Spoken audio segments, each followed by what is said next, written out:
हैं इंडिया आज तक की लाइव आपकी आवाज।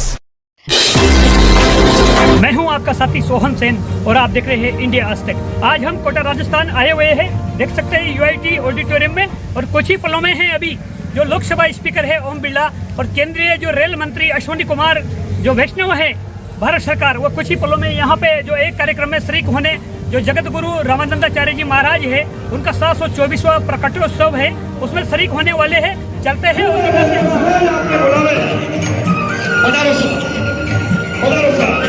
मैं मध्य प्रदेश उज्जैन से महामंडलेश्वर रामेश्वर दास जी, भारतीय गोवंश पर्यावरण संरक्षण समिति दिल्ली राष्ट्रीय अध्यक्ष जोर से और समस्त वैष्णव बैरागी समाज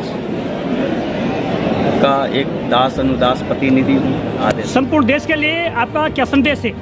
संपूर्ण देश के लिए हमारा यही आदेश है कि गौ माता को राष्ट्र माता घोषित किया जाए और समस्त राज्य के अंदर में वैष्णव बैरागी समाज के लिए राज्य सरकार और राज्य शासन के द्वारा जो भी शिक्षा से संबंधित जो भी कोटा जैसे एक पावन भूमि पर शिक्षा से संबंधित जो भी विषय हमारे वैष्णव बैरागी ब्राह्मण बटुक ब्राह्मण बालिकाएं हैं, उन सभी के विकास के लिए राज्य सरकार और केंद्र सरकार ध्यान देकर यहाँ पे कोई न कोई एक अच्छा रूपरेखा बनाए और कहीं न कहीं हमारी संस्कृति में बच्चों को शिक्षा के माध्यम से उनका विकास किया जाए और वैदिक सनातन परंपरा के पद चिन्हों पर चलना ये हमारी मौलिक जवाबदारी है और गौ माता को राष्ट्र माता का दर्जा।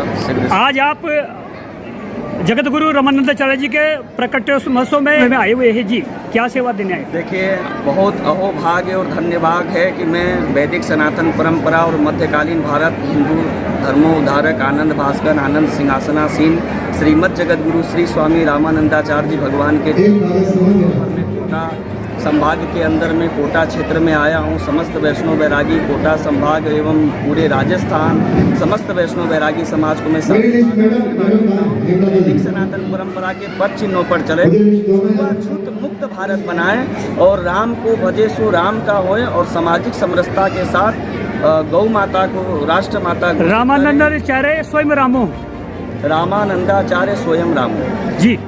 भगवान राम का आप देखिए राम जन्मभूमि में जो प्रतिमा बनी हुई है, भगवान श्री रामानंदाचार्य जी की आप मूर्ति को देखिए, साक्षात हमको कहीं न कहीं लगता है कि मध्यकालीन भारत में भी रामानंदाचार्य जी थे और 22 जनवरी को भी रामानंदाचार्य जी पुनः अयोध्या में पधार गए। 22 पाई पर प्रकाश डालेंगे। देखिए, हमारे वैदिक सनातन परंपरा में खीर का भोग तो हमारे ठाकुर जी को लगता ही है, लेकिन कहीं न कहीं हमारे रामानंद संप्रदाय के जो संत हैं उनके अनुकूल जो भी हमारी खीर की पद्धतियाँ थी वो भी वैदिक परंपरा के अनुसार बन के आज भी श्री जगत गुरु पंचगंगा घाट वाराणसी में आज भी वो पद्धतियाँ हैं और उसी खीर का ही प्रसाद हम सब समाज बैठे हुए। त्रिपुंड द्वादश तिलक रामानंद संप्रदाय का स्वरूप माना जाता है। द्वादश स्वरूप जो है ये ऊर्ध्वपुंड है। ऊर्ध्वपुंड तिलक को जब हम मस्तक के ऊपर में धारण करते हैं तो साक्षात राम लक्ष्मण जानकी का चरण चिन्ह हम अपने मस्तक पे धारण करते हैं। हम मस्तिष्क पे धारण तिलक करने के बाद में हम राम के स्वरूप को ही फॉलो करते हैं, क्योंकि मर्यादा पुरुषोत्तम भगवान श्री राम ने मर्यादा को बहुत अपना स्वरूप दिया था। तो हम राम का तिलक धारण करने पे हम रामत्व में आ जाते हैं और हमारे अंदर कहीं न कहीं वैष्णव परंपरा का जो स्वरूप है भगवान रामानंदाचार्य जी का वो आता है।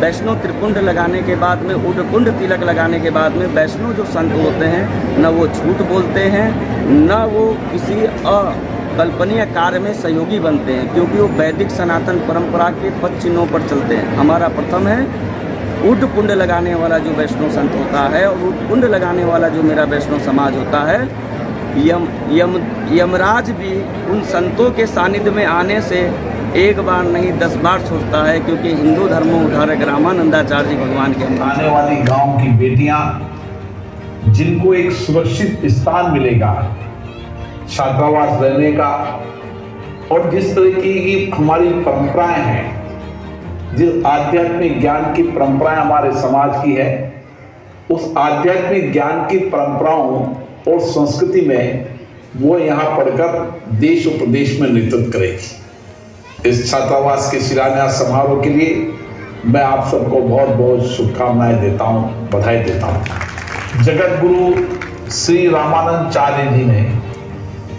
जो भक्ति भाव से जिन्होंने इस देश में नहीं पूरे विश्व में एक आध्यात्मिक ज्ञान के माध्यम से लोगों के जीवन में परिवर्तन करने का काम किया।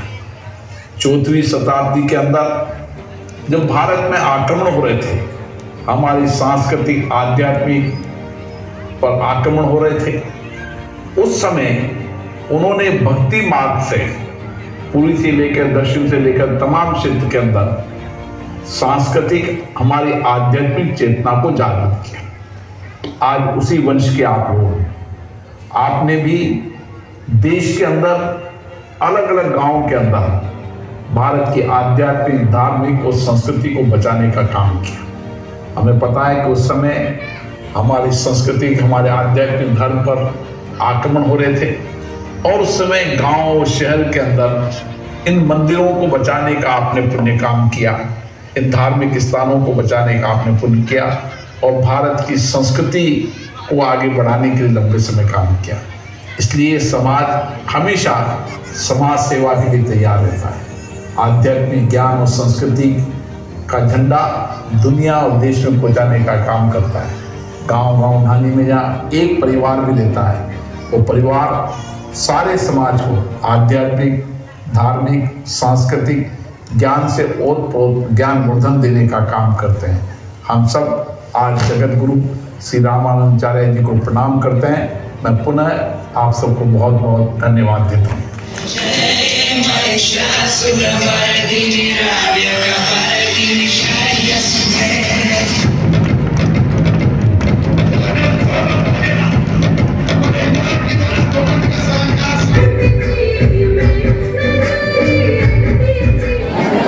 हमारे रामसू जी